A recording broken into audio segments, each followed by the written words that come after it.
UFO Roundtable. The UFO Thinker and Pursuit of the Paranormal Podcasts.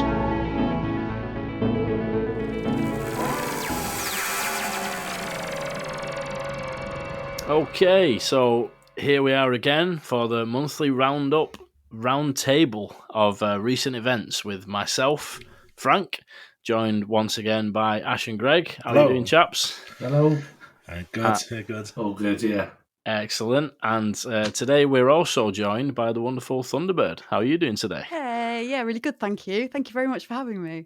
Absolute pleasure. Yeah, it should be fun as usual. This is actually the third one now. It's they come around pretty quick, don't they? Can't believe that. Yeah. It does. So I'll leave all of our social media links and everything in the episode description, and let's get stuck in with some of the recent things that have been going on, eh? Awesome.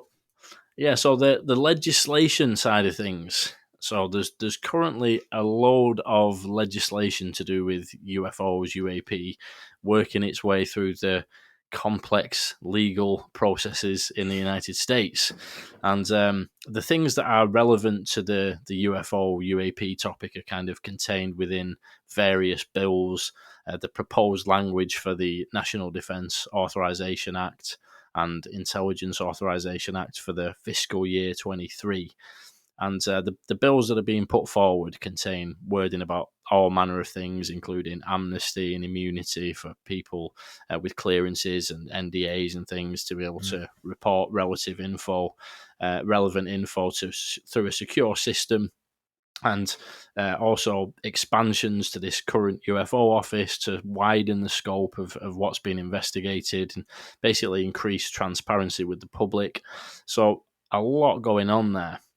That makes for some pretty heavy reading, actually, to get through all the documents. So I don't know how clued up each of us are and stuff, but just in general, how hopeful are you guys that we can get some kind of answers or some better answers? Because I suppose we've already got a little bit of answers recently, but how hopefully that we can get some better answers from the US government through an increased transparency process.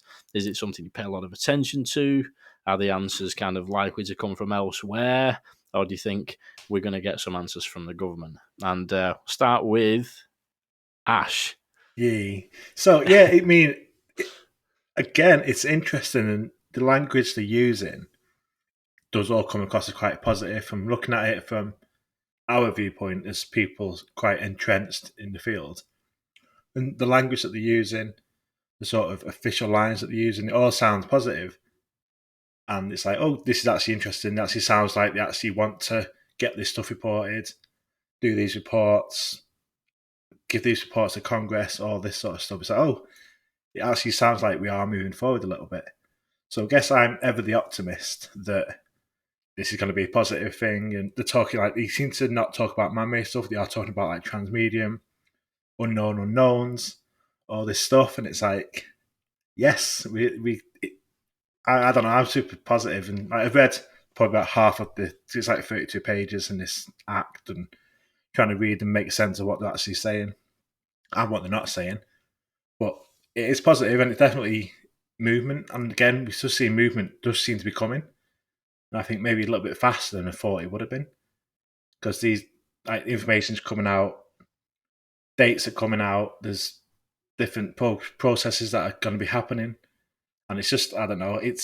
I think it is going to be a good thing. I think it is going to be. Whether we get the answers or whether we get a very highly redacted answers to the public is obviously going to remain to be seen. But as of them talking to each other and the conversation happening in government, I think it's super, super positive. That's my initial take on it, I think. Yeah, definitely. I mean, that's something I was talking about the other day on an episode that I put out, is a lot of this is really positive. But like you said, a big question is, are we actually, as the public, going to get to see a lot of it? Or is it going to be like one of those ridiculously redacted documents where everything's blacked out and you can't actually make out too much, But like you say, good to see the wheels in motion sort of thing. How about you? How about you, Thunderbird? What do you reckon? Oh, I think we're on there. We may be muted. One day I'm going to learn that, honestly. Oh my It's God. all right. It's I feel traditional. about 300. Got to happen Yeah. at least once. Yay! I've started the event with that. No, I think good on Ash for like remaining positive about it. I think, there's so many times you can just like lose your whole confidence with all of this and be like, oh, nothing's going to happen. So I think, yeah, obviously a lot of things have happened and are happening, and we've really got to be positive about that. I think it seems from the arrow stuff that's come out of it, I think it seems quite broad, and that's interesting and good, I guess. I think, great that we've got these things in place. Obviously, it's so positive, more than, we've had previously. But, equally, whether they'll actually have any answers to give anybody is another matter, so it might be frustrating from that point of view if, and there's different opinions. If we think that people in the Pentagon don't really know a lot. I mean, obviously, Lou Elizondo's crew found out some things, but perhaps there isn't a lot more to be had other than the bits they know already, and maybe it won't satisfy us. So who knows? I'll try and be more like Ash. Yeah, a healthy dose of optimism is definitely a good thing. But like you say, it's a really interesting question that, as a kind of a separate question as to what exactly there is to disclose, when we talk about disclosure and that kind of thing. But maybe we'll come back to that in a minute. But what do you reckon, Greg, just about this whole thing? Do you reckon we're going to see much answers from the government in the States? Well, there's definitely seems to be a speeding up of the release of what they're going to do.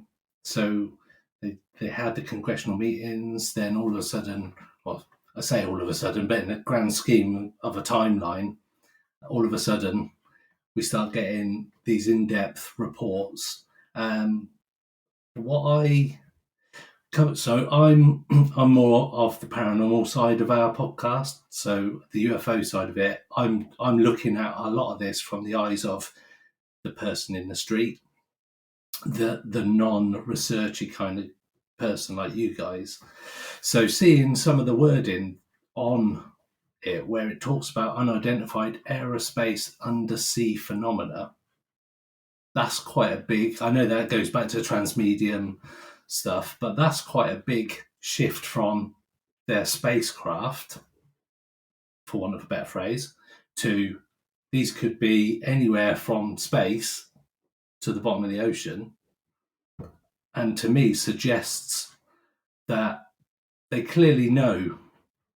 Well, I know we've seen videos of it, of what appears to be something going under the sea, caught on the naval radar stuff, but for them to change it from going from UFOs to UAPs to what appears to be UAP, I suppose, that's quite a big step in what appears to be just a couple of years, really, since, say, the Tic Tac video came out and all that kind of stuff. There seems to be a massive sort of swing towards getting it through government. But like you say, are we actually going to be shown anything? These is all great words, and we spoke about on the last roundtable, that is this just another tick box exercise just to satisfy the relevant people for long enough to sort of whet the appetite, as it were. So I'm not sure that we're going to see anything apart from words on a page, maybe, and the odd video. Because in the congressional meetings, just going back to those and the hearings, where they had that video of that tiny sphere going past the plane cockpit, they couldn't even stop the video in the right place. They were completely unprepared for that. So it looks like tick boxing to me. But yeah, it's interesting because it kind of ties in with that thing that we said we're going to go back to. So let's go back to it. The thing about like what they actually have to disclose, like those videos that they showed in that hearing, is that some of the best stuff, or is that like some of the worst stuff they could possibly have picked to make it appear that they don't have much, really, compelling footage? And I suppose it's a similar kind of thing with these offices, these groups that are being set up, within the US government. Are they actually going to be able to get to the bottom of anything? It all depends on how much you believe there is to actually get to the bottom of, like, what's the extent of, what's being held in these kind of secretive programs and things like that. Thunderbird's raring to go, so let's go on. What are you saying? All I was going to just chip in with was that I just think that guy gets what's his name? Not Moultrie, was it Bray? Yeah. I know, we slate them widely and probably justifiably so, but I really think he was a bit misunderstood in that. I think he was just trying to show this is what we're dealing with some of the videos. It can be hard. Obviously, I mean, they've got the experts, they've got the best analysis tools. We know that. But I think that's what he was trying to say with that video, saying, look, what a nightmare. You can't see anything. And I think people took that as he was trying to show us some goods and it wasn't what we wanted. So that's my personal take on that one. So, but yeah, they couldn't even show you something like that very well. But I think he was trying to make the point to Congress, look, we can hardly ever see what are on these videos, which may or may not be true. Yeah, no, I hear. I think that is true.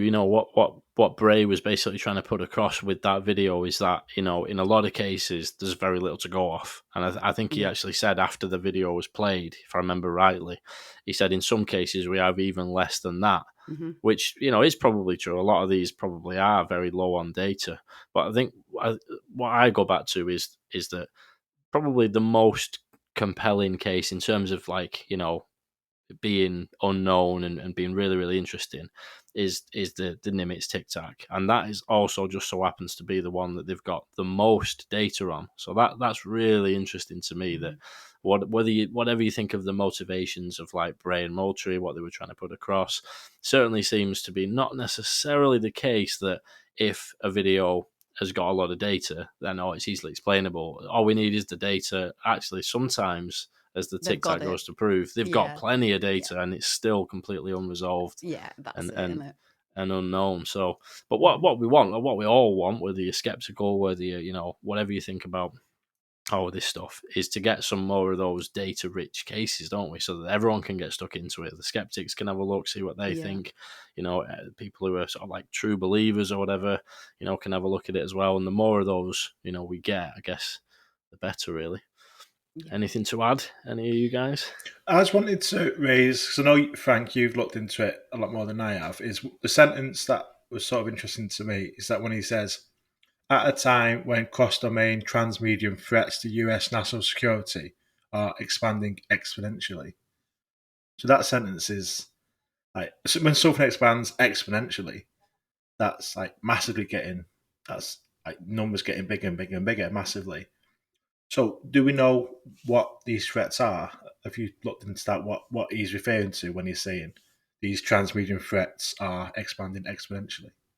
Well, I think the thing is with those types of like phrases, the things being worded like that, is it all depends, doesn't it? Like what the motivation was behind, when it was written, because that could be interpreted to mean there is an ever increasing amount of UAP sightings that are getting more and more bold, and they're coming closer and closer to ships, and we're seeing them ever increasing year on year. Or it could also, depending on the motivation of who wrote it, it could also mean that China are getting better and better technology now. They're getting things that can do things that we didn't think they could do. And like transmedium can also mean going from space into the Earth's atmosphere. So like if China have managed to crack some kind of crazy drone that can go up into space and then come back down into the Earth's atmosphere and things like that, technically that would be transmedium. So I don't know. There's always a danger with those kind of those slightly open-endedly worded, bits of language. You could interpret it a lot of different ways, couldn't you? Do you know what I mean? I suppose the question is, what's actually behind that word and when it was actually written. But yeah, it's there's a lot to sift through in there, isn't there? In those documents, definitely. I suppose it's worth mentioning as well that it is all, a lot of this that's currently going through is all proposed language, and it's all, there's a lot of processes and a lot of hurdles for it to get through. So none of this is actually, guaranteed to be written into law, sort of thing, at the moment. But yeah, what do you think of that bit of wording, Ash? Have you got any thoughts of your own on that? I mean, like you say, it's how you interpret it, and like they are pretty famous for being vague, and so they can always then go back and be like, "Oh no, that's not what we meant." Even if it was, it's always not going to make any sort of hard black and white statements, like you say.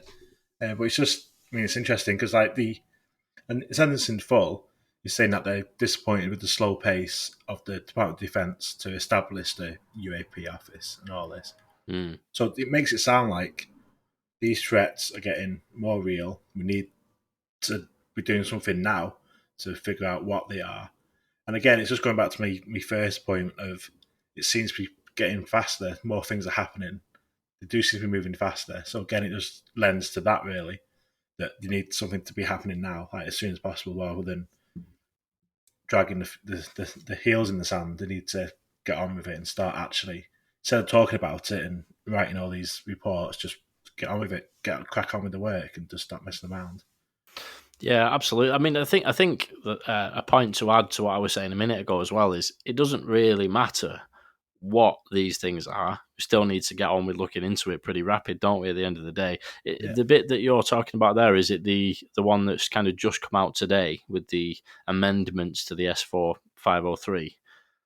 Yes. I think it is, yeah, because I was reading it earlier, but I've not had a chance to really go through it in too much detail. But yeah, that is really interesting, some of the wording in that, because they're basically giving him a bit of a roasting, saying, look, why have you not done a bit more on all of this, sort of thing. And yeah, I think it's going to be interesting to see. But as I said, it's all part of the evolution of this, proposed wording, because the original thing is still intact, but it's had a few changes made to it now, and that's, I think, what that was there. So still a lot of ironing out to do before it gets finalised. I feel like last month, like stuff came out the very day we were, like literally a few hours before we were going to record. All this stuff came out, and then we had a chance to properly digest it again today. Yeah. This new stuff's come out, and it's like trying to digest it before talking about it. So I guess over the next couple of days, the more like people around will sort of digest a bit more and it's been hot, hasn't it? It's been too hot to sit, if you're old school like me in 300, looking at a computer at your desk. It's been too boiling. I left it for a week, because I was just too hot. And it just, makes you sort of get behind on things, if you haven't got it all on your phone, which I will get eventually. But yeah, it's a double-edged sword, isn't it, really? There's so much kind of cool, exciting things going on, but at the same time, it's hard to keep up with it all, I'm not going to tell them to slow down, though. Keep it coming, but, just means we've got to, pull our fingers out and make sure we keep on top of it all, isn't it? Mm-hmm. But yeah. I would also like to just interject a little bit, is there's so much going on in the world at the moment that it's always a good time to bury news. I know politicians have been slated for that before, and newspapers and stuff are putting out stories, but are they rushing a lot of this through? Because you've got people just looking over there at Ukraine, Russia. There's potentially China's going to be going into Taiwan soon. So people will be looking over to the right or left.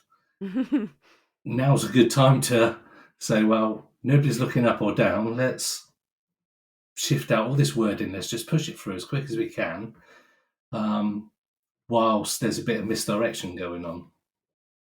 I don't know. Yeah, definitely. I think sometimes certain things can work the other way as well. I think with all of the attention on the January 6th, was it the sort of storming of the Capitol, and there's hearings going on with that at the moment. So a lot of people have said that because of all the hoo-ha around that, they've kind of pushed back the continuation of UFO hearings, because they don't want it to kind of get lost in the news feed, because all of the Trump stuff's going on. So yeah, it's interesting, isn't it, how current world affairs can sort of affect this topic.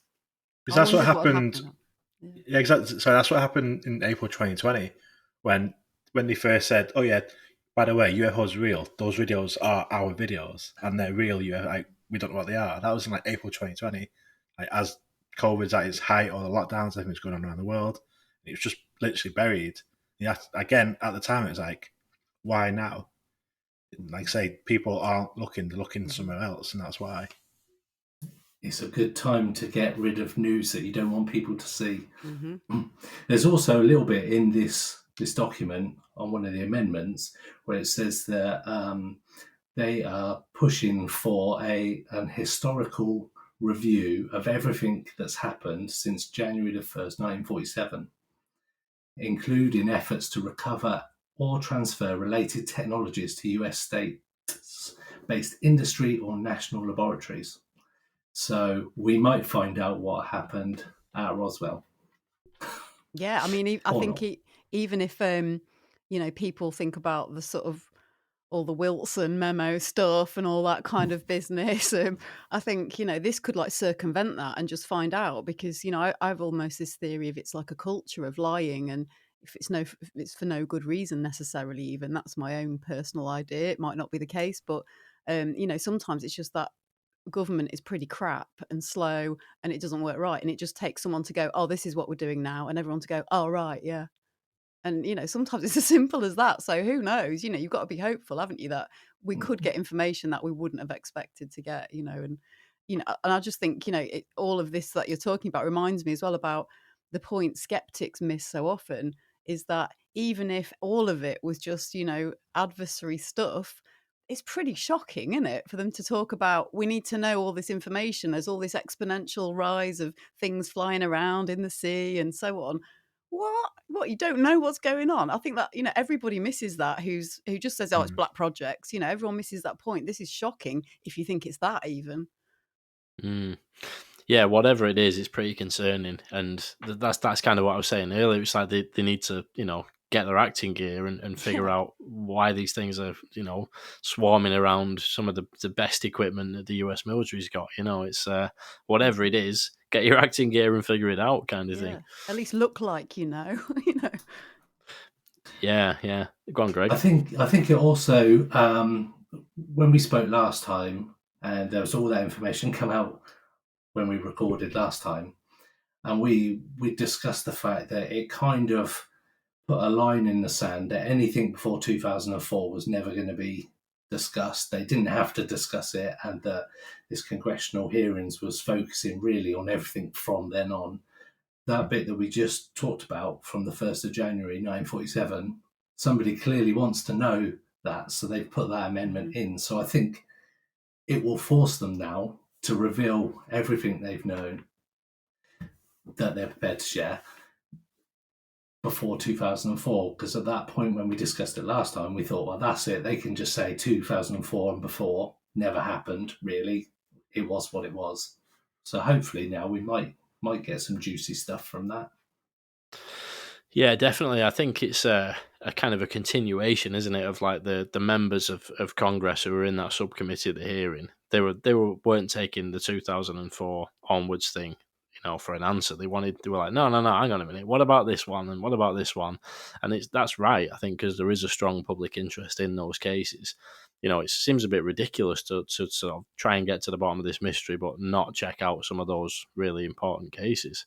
And another thing about that, in that wording that sort of stuck in my head, was they have to actually report as part of that process on what intelligence agencies may have done in terms of misinformation. So like if there's been an effort by, let's say, the CIA to actually put out false information to the public to create stigmas and things like that, they actually want to know as part of that report, whether or not that's taken place. Because I mean, if you're trying to get to the bottom of a mystery, one of the first things you're going to have to do is figure out, hang on a minute, have we been putting out false information? Because we need to know that to try and filter off what's real information and what we've deliberately put out as false information, and that could be pretty huge as well.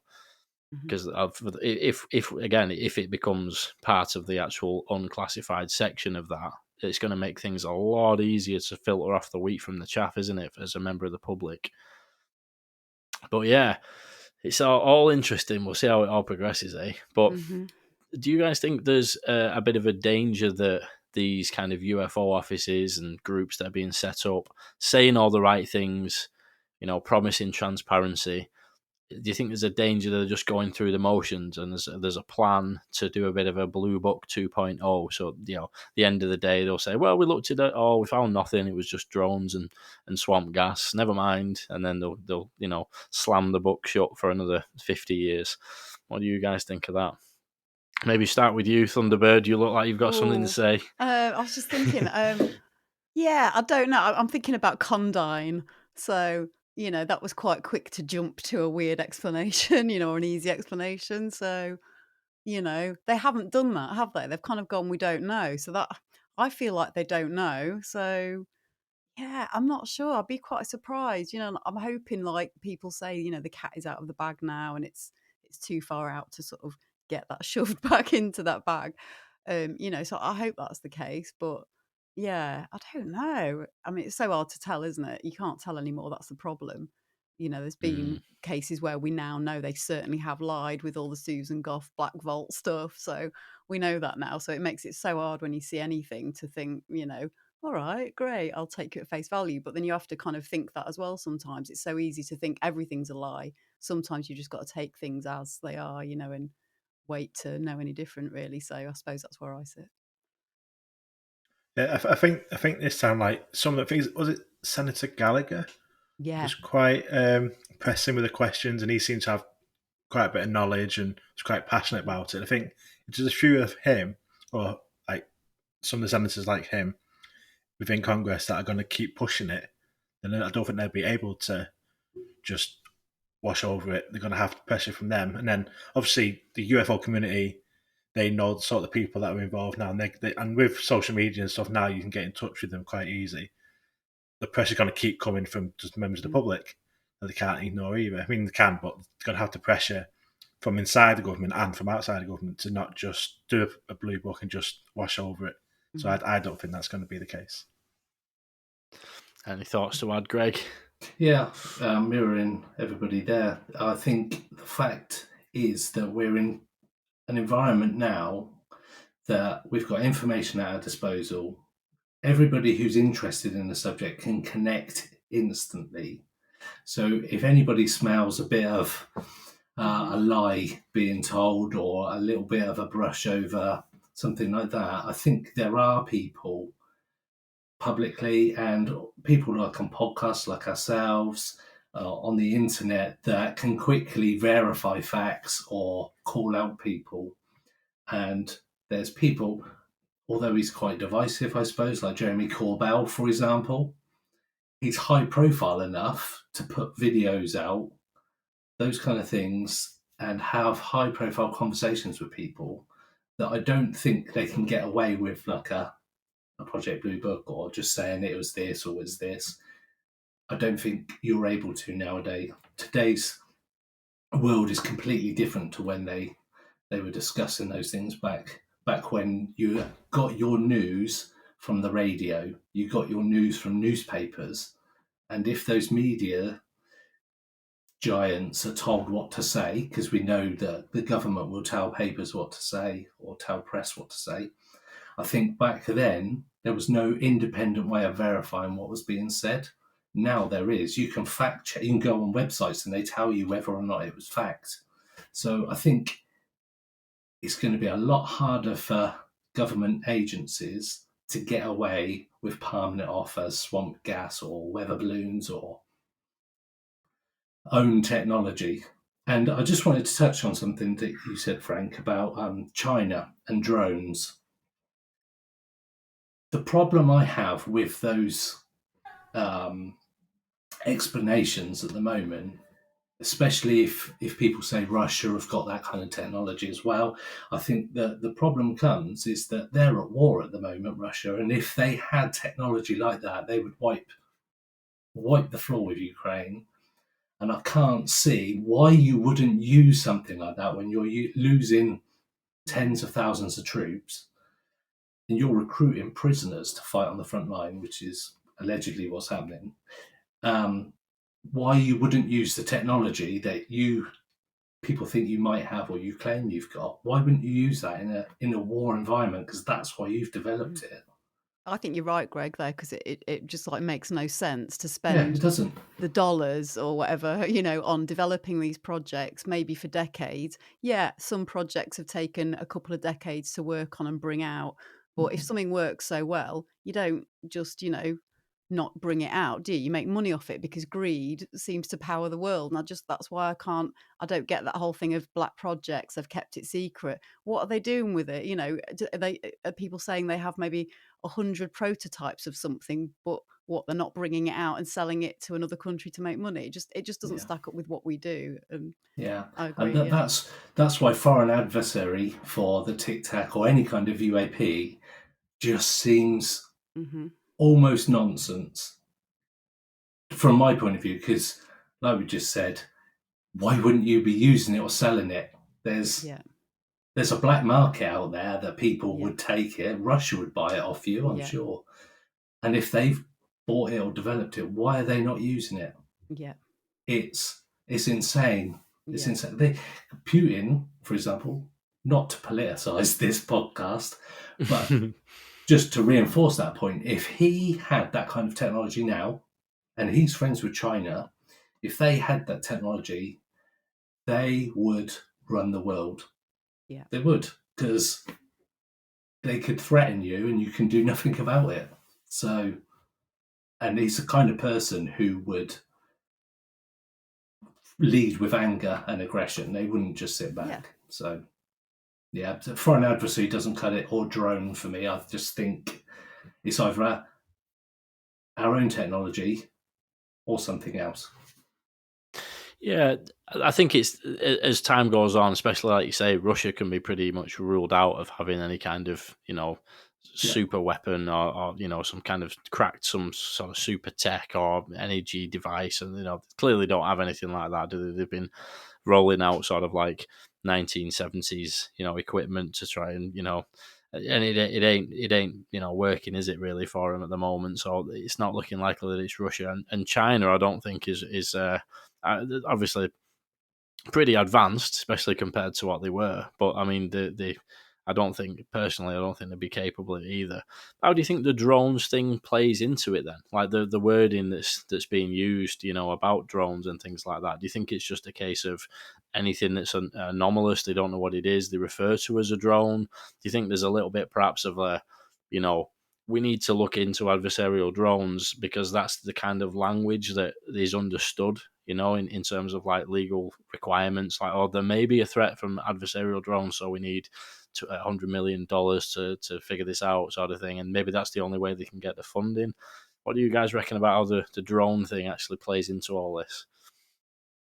I could go more towards drone than adversarial technology, because drone technology, when you say drone, people automatically think the quadcopters, but they only fly for about half an hour.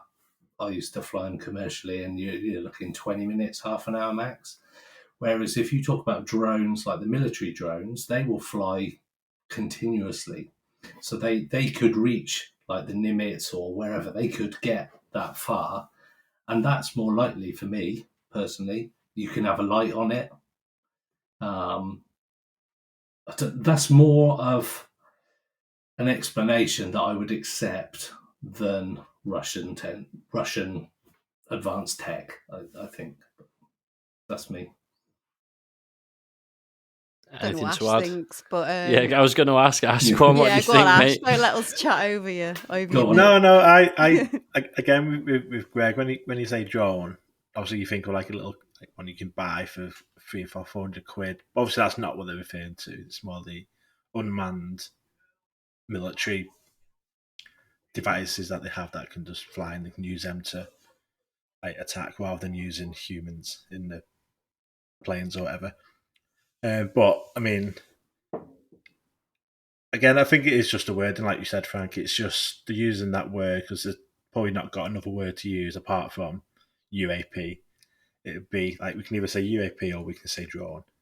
And again, like I said, whether it's to request more funding or just to make it easier when you're writing reports, so you don't want to there's a lot of people won't want to make that step over to talking about UAP. So they would just, when they're writing their reports or whatever, they'll just be drone. There's these drones near the fleet. It wasn't UAP. It's just, I think it is just wording on a technicality rather than anything else.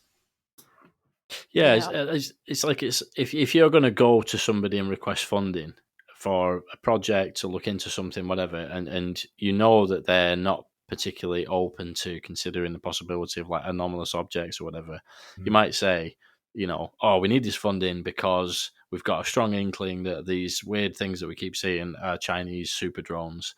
So maybe there's an element of that in there. Yeah. The thing about drones as well is that like these things that are being witnessed could, I suppose, could be some potential super advanced drone. But the thing is where are they being launched from if that's the case? Because a lot of the times, I think with the Jeremy Corbell Green Triangle case that was actually kind of again touched on at the hearing, there was analysis done of all the ships in the area, and there actually wouldn't have been a ship within range to actually be able to launch those drones from. So Wasn't it 100 miles away, that Chinese cargo? Was that one? exactly, I was just thinking yeah, of that. Yeah, 100 miles away. And hadn't they said it was quadcopters, like commercial quadcopters? that's right. And that didn't quite tally. Was that right? Yeah.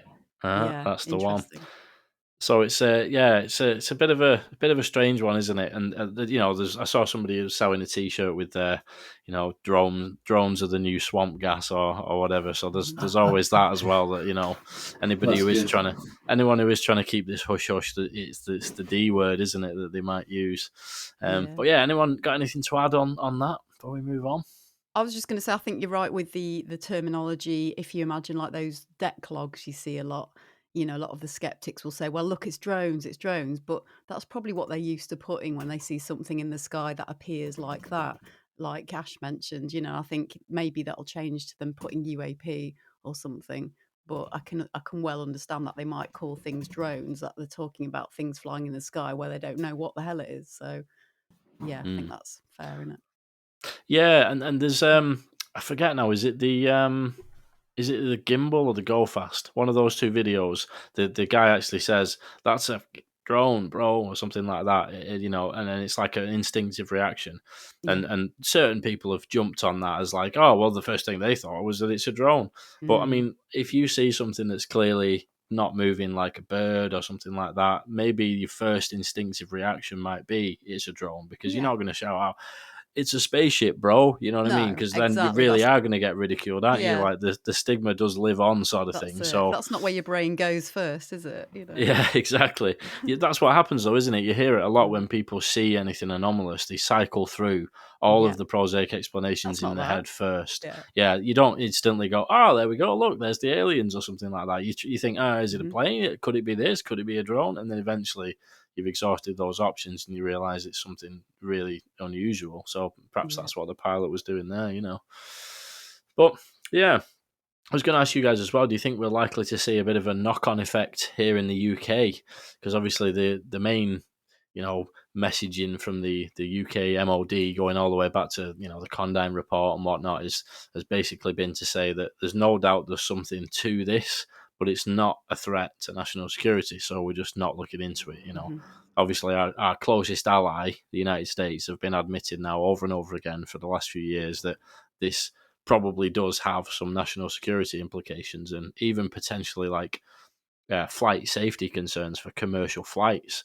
So how long do you think the UK MOD can keep up that kind of that facade when it's being contradicted by our closest ally? Perhaps get you in this one, Greg, if you like. Yeah, I think we'll do what we do best, not say anything at all. We've got too much going on, I think, of our own problems that they'll bring that up in public. I mean, I can't see that we'd ever be as open as the US. We'll just go, you know what, just let them get on with it. We'll just keep our no defence significance type front up until such time that we can't stop lying about it. For example, you've got people saying that they never went to parties during lockdown, and you can get away with that lie when there's photographs. So it's a good point. No. That's it, exactly. I think the British way is that we'll just deny it. Simple as that. I can't see. I think if we were to come out and say it now, I think they would probably undo a lot of work that they've done just to sort of stonewall everything. I think by saying nothing, you can't be misinterpreted. You can't do anything wrong if you don't say anything at all. There's a song in there somewhere.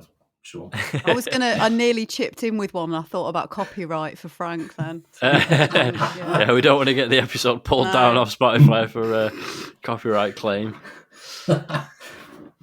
So what do you reckon? Yeah, that's my thoughts anyway. Yeah. What are you saying, Ash? You got any thoughts to add?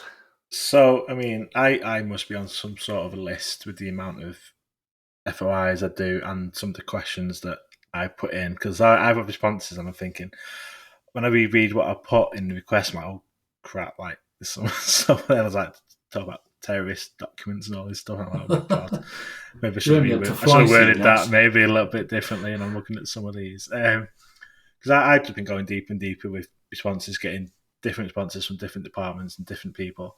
But it always comes back to the same thing. And I got a response actually last week from one, and he sounded very frustrated. The Air Command Secretary, whoever was doing the replies that day, he came across very frustrated in his reply to me, and he was saying like, we don't have time for anything else because we are fed up doing all these UAP freedom of information responses, and that's where all our time is being spent.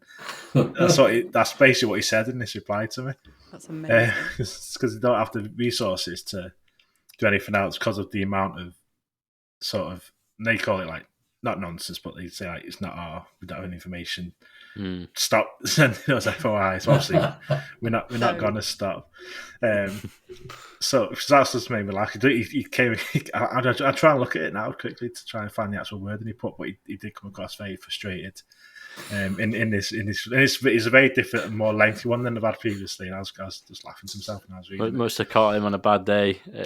That's hilarious. Yeah, definitely. It's like 2 pages of him sounding. Yeah, like, not having a go, but kind of like having a go. Like come on, understand my position. Yeah. Yeah. But in general, I think.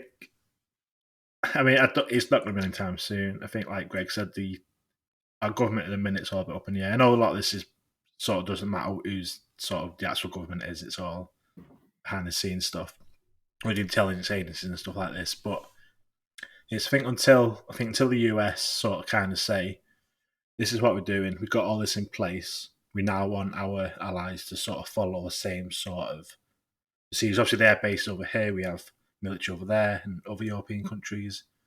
And obviously, they may see stuff in the UK that they're going to be reporting to the US.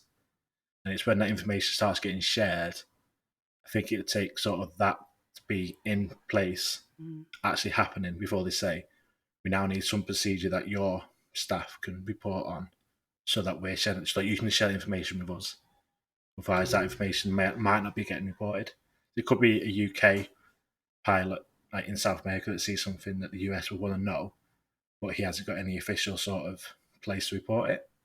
So they're missing that information. So it may come down to that sort of situation before they say, like, US is putting pressure on our government saying, get your act in gear, let's start working together. But I don't think it'll be anytime soon.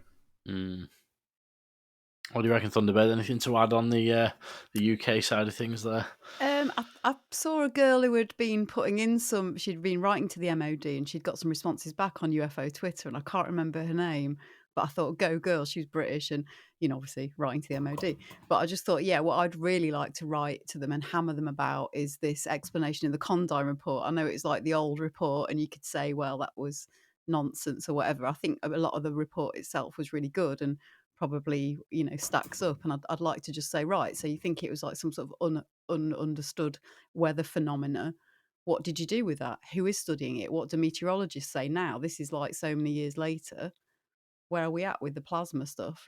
So I'd like to really push them on it, knowing full well it's not all that. Clearly, maybe that is some of it. I don't know, but I'd just like to know, well, if you were putting your cards on the table and saying this is what we think it is, whether it was or wasn't, what have you done about that then? And is it a flight safety risk?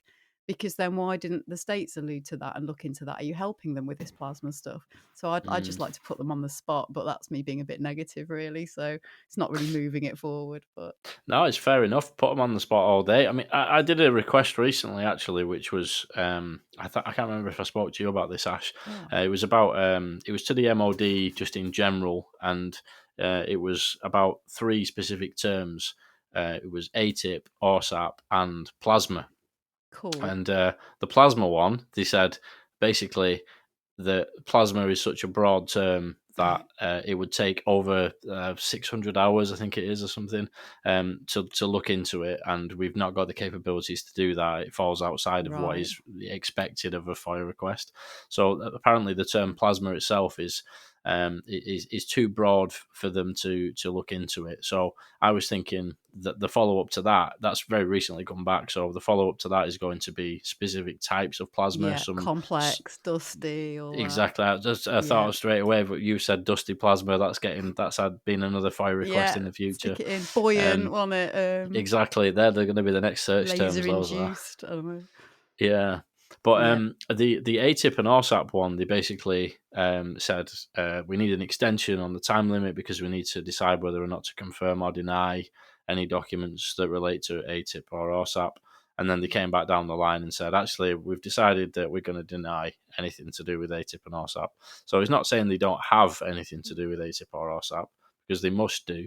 Because one of the things that ATIP did in particular was to actually reach out, and the UAP task force and whatnot, all the wording is the same. They have to, part of what they're required to do is to collaborate with allies, and we're the closest ally, so it stands to reason that we would have done that, even if it's just an email to the MOD, whatever the relevant department would be, saying, by the way, we're doing this stuff here in the States, anything you guys want to mention? There must be at least an email, but they've decided that they're going to deny all knowledge of. I just guess it's back channels, all that, it's just under the radar, and it does happen. Yeah, I reckon so. Probably been going on for some time. Mm-hmm. But yeah, anything to add, Ash, on that? Yeah, just what you're saying about when they talk about the public interest tests. I've had that quite a few times in the response that they have to weigh it up, and so I responded to them with, well, what does that test consist of? Who is responsible for doing that testing? What are the positives or arguments for or against disclosure or providing this information? What are the ranks of the people involved doing this? Who has the overall say in whether this information gets released? So sort of gone down that hole as separately to find out who's actually making these decisions. Again, just get stonewalled. And basically, it's public servants that are basically saying we don't have the time to, and the public interest isn't strong enough to justify using all these man hours to actually go through all the information, make sure all the personal information has been took out, and then that is then suitable for release. Yeah, I think that is what it's coming down to at the end of the day. Is them. It means I understand it will be lengthy processes, and they have to obviously make sure there's nothing in there that is any sort of potential security risk that they're releasing. And yeah, it's just it's a long battle. I suppose it's over time. If there's a way to, there'll come a tipping point where it's pretty clear that the public interest does warrant them spending the time on that. But I don't think they're going to come around to that way of thinking anytime soon, are they? No. But it's amazed me since doing these. I've been doing these now for 6 months or something. I've not been at it that long. But it's amazed me the differences with some of the departments. Because, some of them literally just get back to you and say, the blanket paragraph of, you may be interested to know that the MOD doesn't have an opinion on extraterrestrial, whatever that paragraph is. Really weird, isn't it? Yeah, some of them literally just get that. You don't even get them addressing the specific search terms or anything. It's just that. And then other ones, it's like, I got one back from somebody at the hydrographic office, which was absolutely amazing. It was like a whole essay that I got back with paragraphs and paragraphs for each point. And they even went the extra mile and said, this wasn't actually part of your request, but you might be interested to know about this database and this database. So there's somebody at the hydrographic office. I don't suppose they'll be listening, but if they are, thank you. Absolutely amazing. Wow. Yeah, there's definitely different departments that you sort of don't realise is kind of involved. Like the Department of Energy is where I've been spending quite a bit of time, because they oversee obviously all the nuclear stuff. They oversee the Space Force, like the UK Space Agency. And it's them when I reread some of my questions, requests I was putting in, I was asking response plans for incursions into nuclear facilities. Brilliant. And stuff. They're like, we cannot release information, get in the wrong hands or something like that. Yeah, maybe not going to give me the response plans if there was any unknown object again, they coming can over say a that. nuclear thing. I think sometimes it is just them, people being able to ask that and them saying, look, obviously we can't tell you what that plan is because that would be an issue and that would mean there's no point in having that plan. But we can tell you there is one and we have thought about it. And I think this is their issue, with all the classified stuff, even in the States, they could say, look, we know this, this and this, but we can't tell you all the details because of this, and explain it. And I think a lot of people would feel that they would be satisfied with that and they wouldn't then ask as much. And I think this is where it all falls down. And, you can't even get the Condon report in hard copy, can you? So, things like that. I think if they could just provide a bit more to people, they would spend less time doing all these FOIA, responses and, and people would be a little bit more satisfied then. Just a little bit more info, don't be as weird about everything. And yeah, especially with nuclear stuff, it's always we cannot confirm nor deny. Yeah, we don't say if we did or didn't have that because it's nuclear stuff. Yeah. But it's all part of the plan as well that just make it so frustrating for people. Yeah. That hopefully you go away. Yeah. I've got a fencing contractor friend who does nuclear power stations. If you need any info, that might be something that he could give you a little bit of info on. Just, I get to hear snippets of things. And I've got a mate that was a PMC or something, and he's like some sort of police, for nuclear power plants or something. So sometimes you can get like contacts where you can find out yourself in a way, can't you? And it's probably easier. Yeah, sounds interesting. But no, there's definitely a lot to that you're saying, because a bit of openness and a bit of transparency, goes a long way, and then it would definitely kind of, give a bit of reassurance to the public that they are taking it seriously and they're engaging with the public and they're not just ridiculing it and stuff like that. Yeah. And also to what you were saying, Greg, there's the thing of if they were trying to keep something hush, they would just do that, wouldn't they? Frustrate the process. And, like John Greenwald, for example, out in the States, has had a few occasions where he's done a request for a document relating to a certain term, and he's actually already got the document and they've denied that they've got it. Mm-hmm. So what is that? Is that incompetence, or are they deliberately withholding stuff? You know what I mean? It's difficult to say. And there's other times when he's done a request, had it denied, and then appealed it again, and then eventually he's got a document. So it's like it does things like that do make you question, like, what is the mode? Is it just incompetence? Is there a cover up there? Is it just confusion? It's complex, isn't it? At the end Probably of the day. everything, isn't it? I guess, staff person being rubbish, one being lazy, one being on it. Simple as that sometimes, isn't it? I guess. Yeah, could well be. But yeah, or a directive from Susan Gough that changes. Well, that's it, yeah. But anyway, moving on, because we've talked about that for a bit longer than planned, but it was, I thought we'd, keep it going because it was interesting. Another thing I wanted to touch on, I don't know if you guys are aware of this one, but the Galileo project, bit of a different scenario to the government disclosure angle that we've just been talking about, because this is a completely civilian organisation led by Avi Loeb, who is a theoretical physicist who works on astrophysics and cosmology, and he is the Frank B. Baird Jr. Professor of Science at Harvard University. And with the Galileo project, as I'm sure many of you guys know, but I'm just kind of filling in the details here for the listeners, he secured millions of dollars in funding to set up his own observatories and sensor systems, so they don't have to rely on government secret sensor data, and therefore they can basically avoid having to look at any classified data altogether. Because of this, they're able to commit to releasing all the findings in a completely transparent way. And we've just come to the end of the first year of the Galileo project, and Avi Loeb did a first year summary article, and I went through that in a bit of detail on the podcast, but just to summarize their three main areas of focus. It's number one, constructing some new telescope setups to actually be able to figure out the nature of what UAP actually are. Number two, designing a space mission that will identify the nature of interstellar objects that don't resemble comets or asteroids like Oumuamua. And number three, coordinating expeditions to study the nature of interstellar meteors that actually impact on the Earth.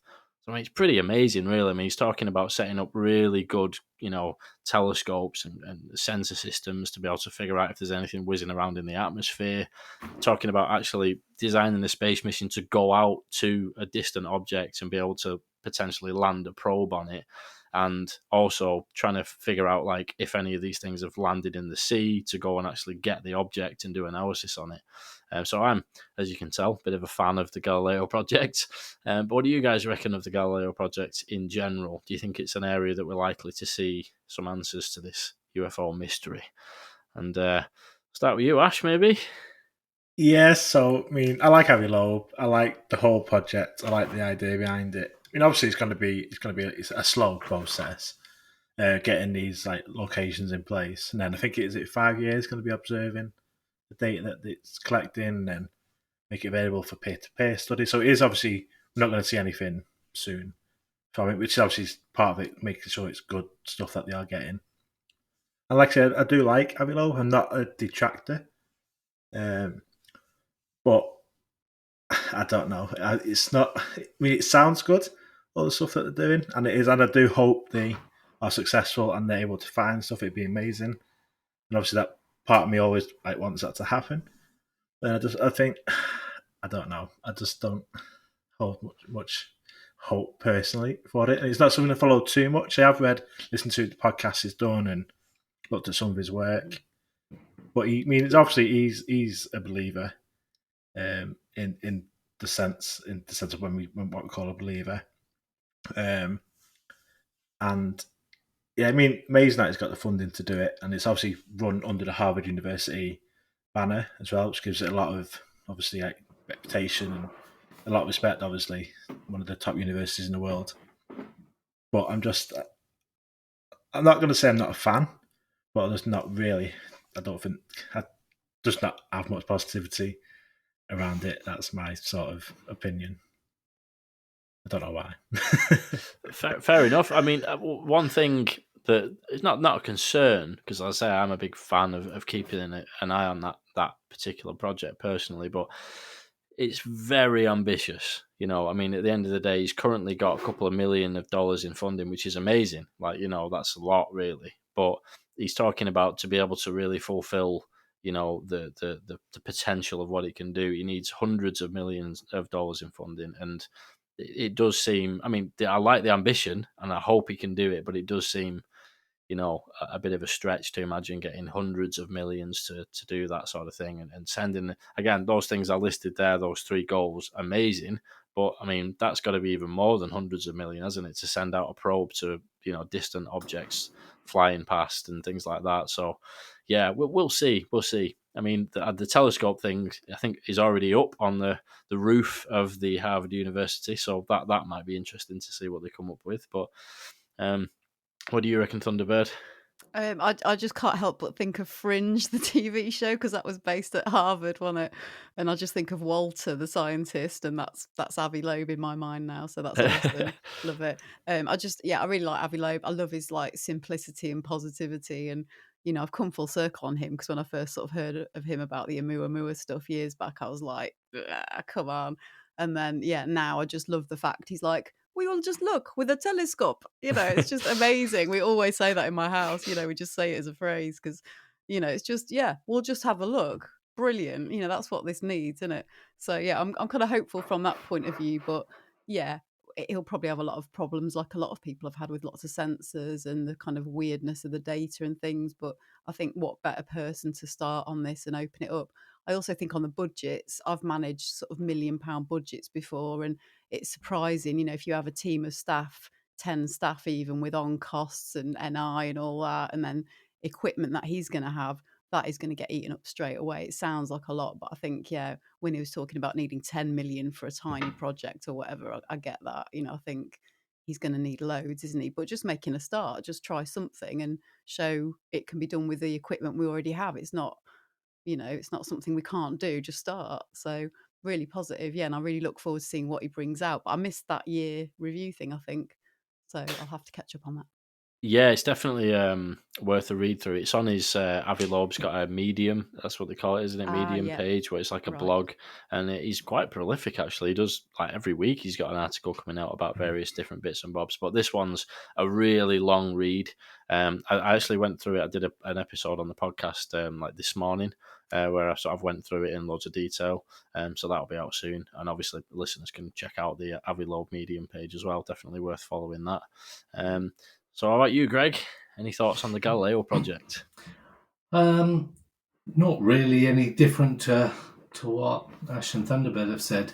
I mean, when you start looking at trying to do a space venture and a launch-ready space mission, you can't just launch a rocket to space. You can't just put things up in space. You do have to go through governments to allow you to go through airspace.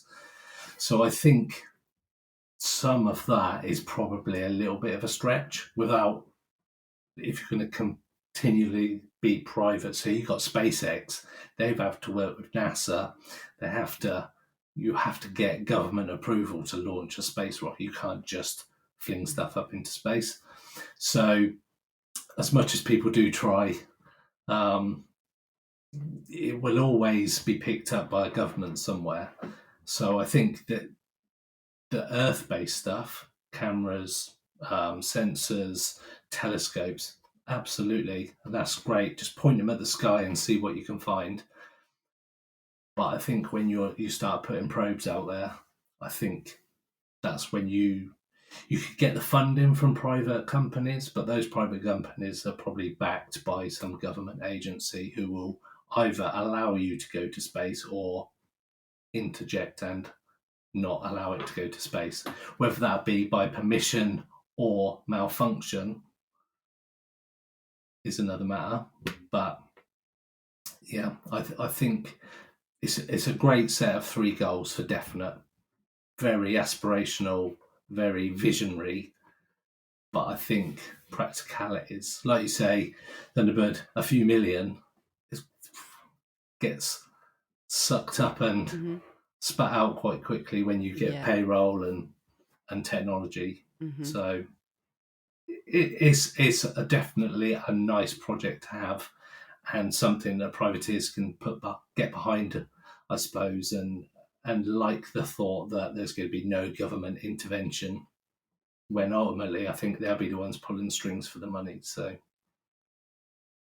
who knows? Yes, it's an interesting point. I mean, that is definitely the most ambitious out of the goals, isn't it? To send a probe to an actual object, and you pretty much kind of do have to have at least cooperation from a government to even be able to approach that, don't you? And a vast amount of money. But yeah, the telescope observatory setup thing is going to be interesting, and they've pretty much already got that up and running. The other one was the object was determined because of the trajectory and the speed of it and whatnot. This object that plunged into the ocean, I think it was near Papua New Guinea, if I remember rightly. Anyway, wherever it was, and they're actually planning an expedition to fish this object out of the ocean as well, like to trawl the area where they think it landed with, I think it said with magnets, or they've got like a procedure way of doing it anyway. And I think the idea is to monitor for more of those kind of like interstellar objects, and go and pick them up like quicker, like have a bit of a rapid response team to go and get them. It's a cool thought, isn't it? I mean, imagine if he actually does fish something out of the ocean and it turns out to be a hunk of like some equipment from somewhere else out there in the universe. It would be pretty, well, it obviously be pretty mind-blowing, wouldn't it, if that ever did happen. But I did want to add just on that, that when you look at telescopes and that kind of technology, telescopes of all kinds are based on a simple process of like mirrors and lenses, regardless of how big they are. Even the James Webb telescope, that is based on mirrors and lenses. They're all based on mirrors and lenses going back hundreds of years. So it's the kind of technology that with a load of money, you can make decent ones. But people and amateur astronomers are always making significant scientific finds from back gardens. So that is a great place to start, is with a telescope pointing at the sky. I've got a telescope that I take photographs of comets and whatnot, and it's a tiny telescope really in the grand scheme of things. So yes, I think that is probably the more likely to find something out there. Yeah, there's another thing that I found really interesting I wanted to touch on about that from that particular article as well. And Avi actually refers to a calculation of how likely a non-human intelligence would be at a similar level of development to humans. And I've wondered about this before quite a bit, like, because there's obviously the Drake equation of, like, how likely it is that there would be life out there and all the rest of it. But this is, how likely it would be that if there is some kind of non-human intelligence out there, how likely it would be at a similar level of development to us. And At it the turns same out, time. yeah, exactly, yeah, because it may have been, millions of billions of years ago, whatever, but at the same time as where we are now. And it turns out that probability is around 1 in 100 million. So that basically suggests that it's most likely that a non-human intelligence, if there is one out there or multiple, that it would be either way more advanced, or way less advanced than we currently are at this point in time. And it does make you think, like, if they are that advanced, like a million years more advanced than what we are right now, what chance do we really have of understanding, a non-human intelligence or their technology? Or, more to the point, I suppose, what chance have we got of capturing them on Avi Loeb's telescope? If they're that advanced, surely they'd be able to just, avoid getting caught on a telescope or a sensor system or something like that. Do we have a chance of figuring this out if that really is the case? Because it's pretty unlikely that it's going to be that 1 in 100 million and that they're a similar level to us. So, what do you guys reckon? Well, just going back to the telescope and finding life, and the Drake equation is a great one. Going back to James Webb Telescope, the pictures that they were just talking about and released, they've said it was like looking at a grain of sand on your finger outstretched. That's the area of the sky that they've looked at in some of these first initial pictures.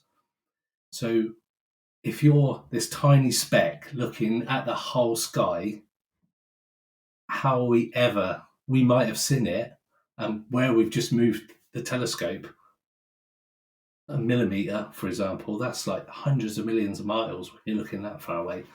So I don't think we've got any hope unless they come close to us. I don't see we've got any hope of finding anything, personally.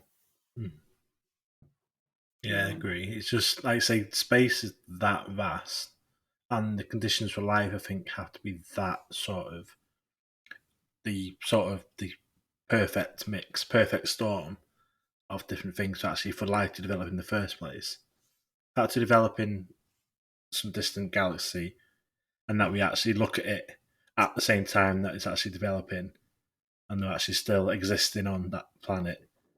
It's just, I think, must be far, far, far. Must be 100 million to a degree of 100 million sort of odds to be able to get that sort of exact sort of. We must, like say, we've probably seen something that, if it is out there, probably already looked at it, not had the technology to detect it and moved on. Plus, also, the images we're seeing are billions of years old. So by the time we see it, it's been gone and extinct. So the only hope we've got is near Earth telescopes, really, for any chance of finding a decent life form, I suppose, or intelligent life form. I kind of think of it also when I'm feeling a bit like that about it, like, it's probably too hard to find out. There might not be any much, I just try and think, let's not think too sort of earthly about it. Maybe, if it's in a different dimension, we don't have to think about the distances and all those kind of things. Maybe if they want to communicate with us, it'll all be out of our hands. And, let's not maybe use our own frames of reference like carbon. Maybe it's not carbon based, maybe it's just a light entity, or something. So I just think, maybe if we keep our minds open, could be that there is scope for something in a way we haven't really thought of because we just can't conceive of it. Maybe that's my hope in a way, and that it'll ultimately dictate what happens. Definitely. Yeah, anything to add on that, Ash? Yeah, it just, I mean, my belief is that we do get visited. So if we'd say the odds of this astronomical that we're going to find life, I think that's us finding life on a planet, whereas I think we are being visited and that's them calling the shots. they have the technology, they can, wherever they're coming from, we are being visited one way or another, and it's them that are making themselves visible to us, not us finding them. Yeah, that's it. I mean, if they were that advanced, it's the old quote, isn't it? That if anything was sufficiently advanced, it'd be indistinguishable from magic. And if you're talking about our technology in another 50 years, that's probably going to be absolutely mind blowing compared to what we've got now. Just like when I was a kid, like I was playing on a Sega Master System, and now there's a PS5. I would have never believed something could be that good, and that's only in like a few decades. Mate, I've gone from Atari to VR. It's like exactly. quite a distance. It's pretty crazy. Just on that note, I'd done business studies at GCSE when GCSEs first come out. Yeah. And we had some guy from the music industry, local to where I was in Abingdon at the time. And he said to me, or said to the class, he said, what you guys don't know is that within a couple of decades, music will be on a device that big and all your music collection. And everybody was like, Whoa. what? I come back from that. It's like, you'd never guess what this guy said. And they're all going, that's rubbish. That's rubbish. Yeah. And look, that was 1993. Yeah. And within sort of 10 years, you've got the iPhone and everything's on your iPhone. So he was bang on, and it's short space of time. Everything can change. It's mad. And I think you forget, as you kind of like go through life and the older you get, you sort of, sometimes you look back and you think, oh yeah, I've got this new washing machine or whatever that's replacing the 5 years ago one, but it's better. Things do incrementally get better and better, and you forget you're not just replacing things with the same things, even just basic appliances. And sometimes you forget, and you think, oh yeah, God, things have really come on, and they move quite fast. And look at the music industry in general with the iTunes and stuff, and how that's changed, and now streaming for films, and things do take these little leaps, and that's it. It's quite exciting, isn't it, really? Yeah, just to finish up on, because I was going to mention about James Webb. Obviously, Greg touched on that just now. And I was reading that same thing, Greg. Absolutely fascinating, isn't it? That it's the equivalent of holding up a grain of sand at arm's length. And within that picture, there are hundreds of galaxies and probably hundreds more behind that you can't see and all the rest of it. And I was looking just for a little bit of some numbers about like how many stars are in a galaxy, and apparently it can vary between a measly 100 million stars in a galaxy compared to like the largest galaxies estimated to have 100 trillion stars.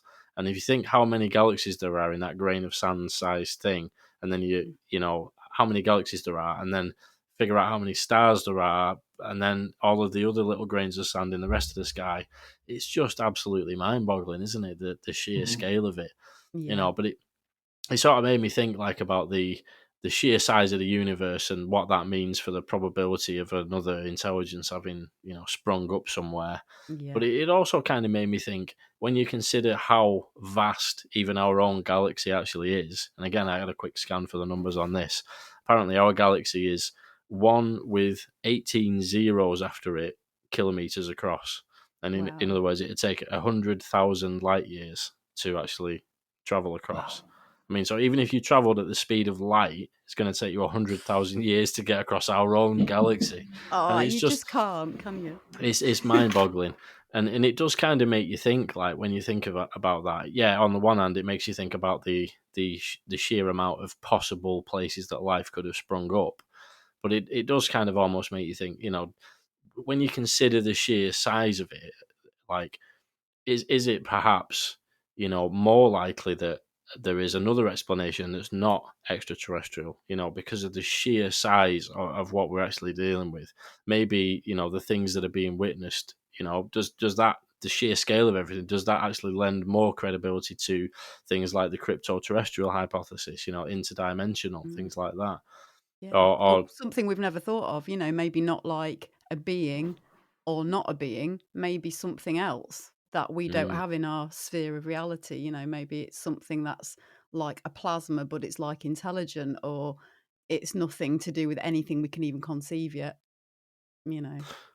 That's it. And I suppose the other way to look at it, playing sort of devil's advocate with myself, is that when you think about how vast the universe is and how little of it we understand, thinking about things in terms of those kind of distances, that might be irrelevant once you figure out certain things and whatnot. So it can work so many different ways, but what's for sure is it's just a mind-boggling thing to consider, isn't it? The sheer size of it all.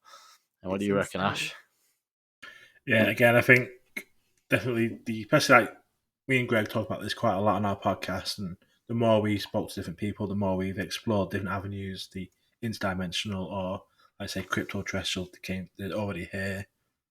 It's a lot more easier to understand that could be a possibility rather than coming from somewhere else. And like Thunderbird said, it could be something we don't know. It's our mind may not be able to comprehend what we're seeing. And that's how people see different things.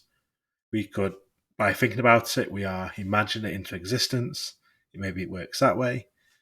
We don't know, and that's the magic of it is we don't know, and that's what makes it all so fun. Is discussing these different things and all these things that we don't know, so we can just talk. We can say anything, and it could be a possibility. No one knows. That's what I like about it. I love that. Yeah, it's the greatest mystery of all time, essentially, isn't it? Yeah, I would also say to all of you, challenge you to take the most bizarre theories and try combining them. That gives you some nice out there ones to talk about. I love that, combine a ladder with this idea, see, I don't know. The hybrid theories, yeah. Yeah, that you can come up with some really cool stuff. So what do you reckon, Greg? Any thoughts on the vast scale of the universe and the meaning of life? Well, where do we could start another hour's worth of conversation. But space has always interested me, and that's sort of looking up at the skies, which I do every time I go out, regardless of whether it's day or night. I was even having a conversation with my wife the other day, and I said, "Look, it's daytime. I'm looking up. I can't see any stars, but they're all there still. I just can't see them." Yeah. So is there a possibility that we're looking at stuff? It's there. We just can't see it for whatever reason. And like you mentioned, Thunderbird, it's just something that our brain can't conceive. So we just can't see it. And like I said, we're like a screen memory that we're just seeing stuff, and that's just our brain's interpretation of what we're actually seeing. People report seeing owls or tree stumps or Disney characters when they're have some kind of alien interaction, and it's just their way of their brain interpreting what they're seeing. So I don't know. It's insane, and like Ash said, we talk about all of these concepts on the podcast, and we walk into these conversations and come out the other end going, what? Some of the conversations like mind blowing, that the concept is so alien, for want of a better phrase, that who knows? We come out with more questions than we actually answer, and I think that's the joy and the magic and the fun, like I said, of all of this. We can all sit here, have our different opinions. We could all be right. We could all be wrong. None of us could be right, and none of us could be wrong. It's just great that you can have a conversation with like-minded people, and people listening have got that enthusiasm to try and further their knowledge. Yeah.